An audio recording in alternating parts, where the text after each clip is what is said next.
You wanna lay down? Lay down. Oh, I know you feel oiled.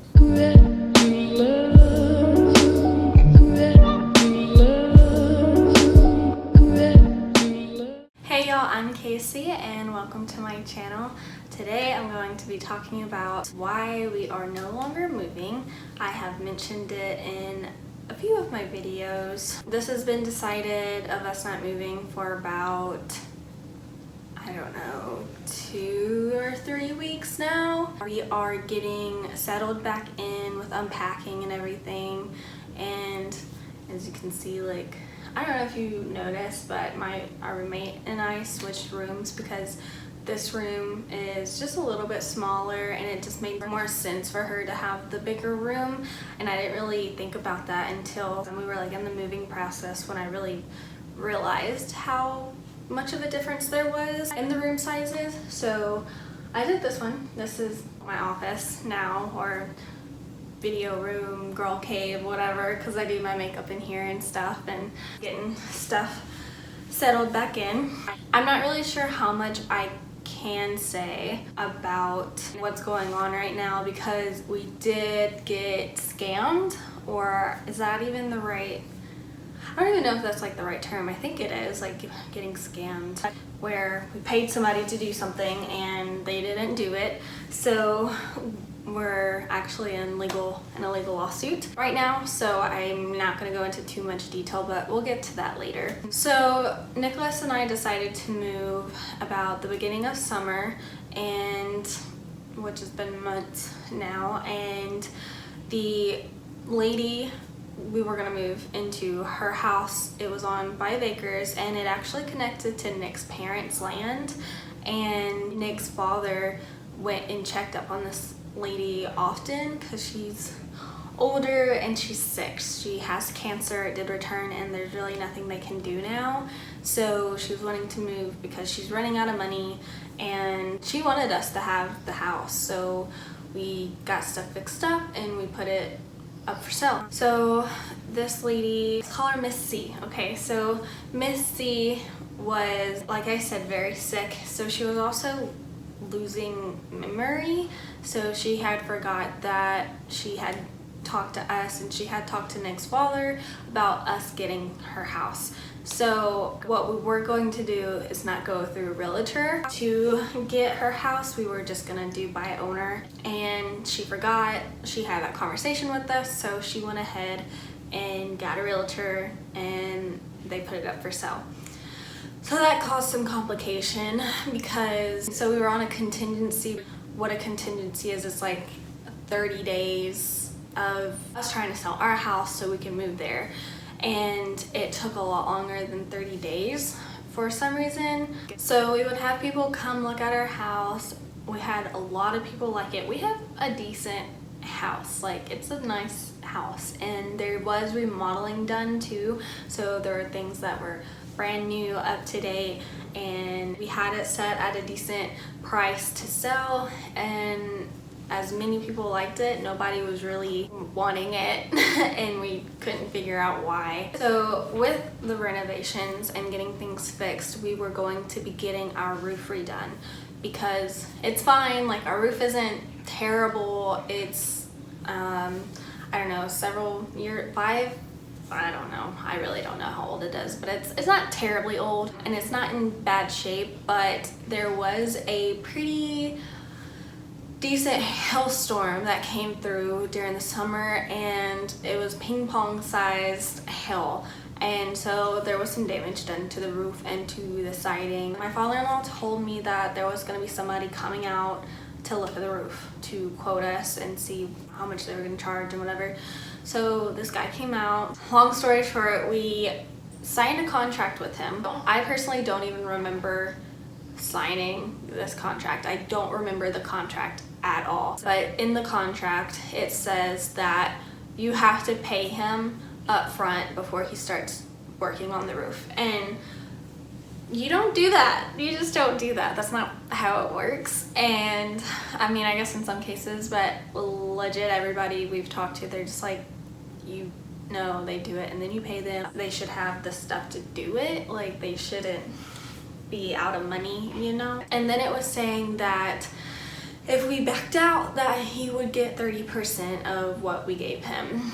So he quoted us, and then the insurance company, because this was an insurance claim, they came out and they quoted us for, I don't know, so much money. I don't even know if I can like say how much money it was. Which, if you have a general idea of like what a roof costs to be replaced, and we have a pretty like average size to decent size house. It's a nice size house, like nothing crazy. So he quoted us for so much, and then the insurance people came out and quoted us. The roofer guy wanted double the amount for what the insurance quoted us for, and we're just like, no, like that's way too much. And for some reason in our neighborhood we have a lot of roofing people come and want to do our roofs. Like, it's several companies that come out and just are like, hey, you want us to do your roof?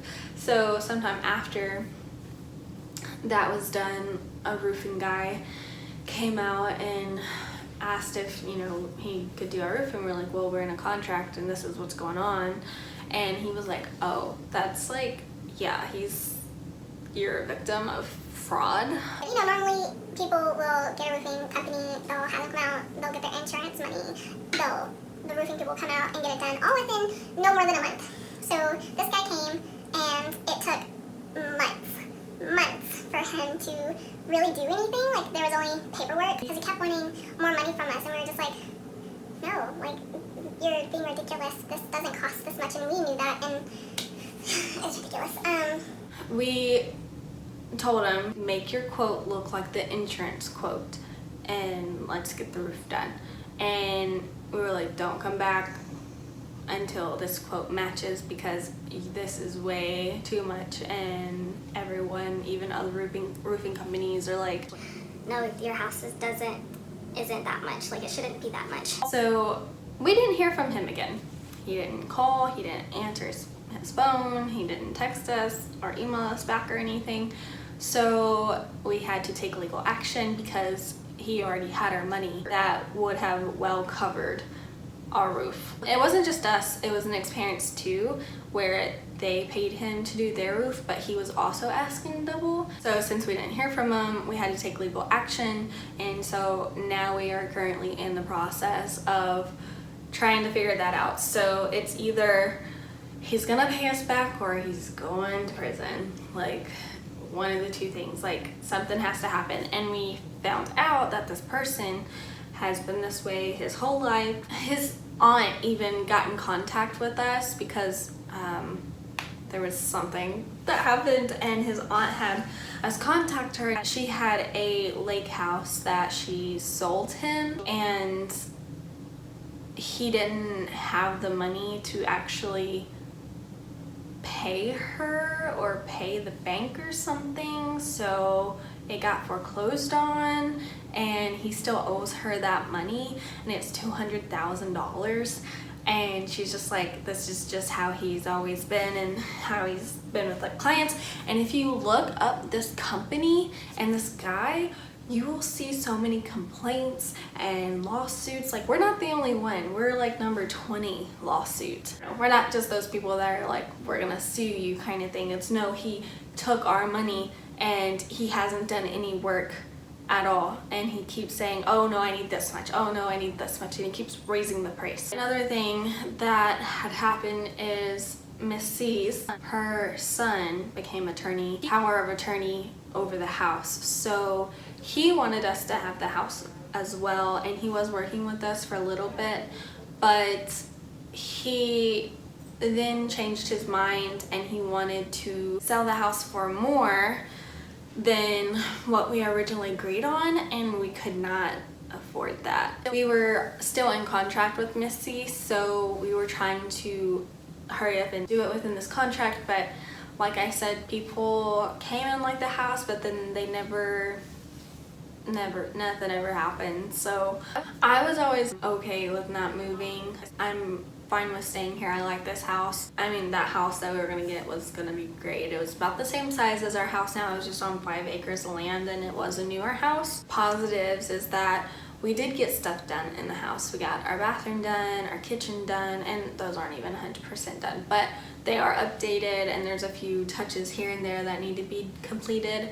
So we'll be saving money. We pay a very good price for this house because it was Nick's grandfather's house, and when he passed away, he gave it to his 4 children, which one of those is Nick's mom, and she gave him her part, and then he bought the others from his uncles. Our payment was gonna essentially double at the new house, and we would be basically paycheck to paycheck at the new house, and we used to be like that in the beginning, and we're not anymore, and neither one of us wanted that. So I mean, it would have worked out, like, you know, we made it work before, like it would have worked out. It would have just been paycheck to paycheck, not really enough wiggle room to do stuff that we wanted to do. As stressful like as this was, we packed up like 80% of our belongings, and now we're getting settled back in and unpacking and getting the garage uncluttered and everything.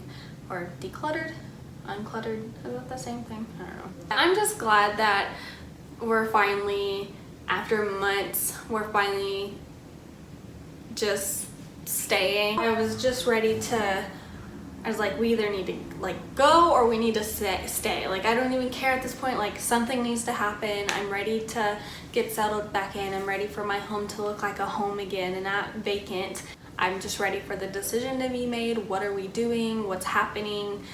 Just let's do it. Like, what are we doing? So also now I'm able to start focusing on things that I've been holding off. There's been a lot of projects that I've been wanting to do that I just haven't been doing. And if you know me, or like if you've realized from things, I don't even know if like it's been obvious in videos or anything, but I am a bit of an artistic person, or like creative person. I don't know, my Nana was an artist and she painted and drew and she was really good at it, and I had been wanting to paint and do some crafts and stuff, and I've been putting all of that off to figure out what we were doing, if we were moving or not.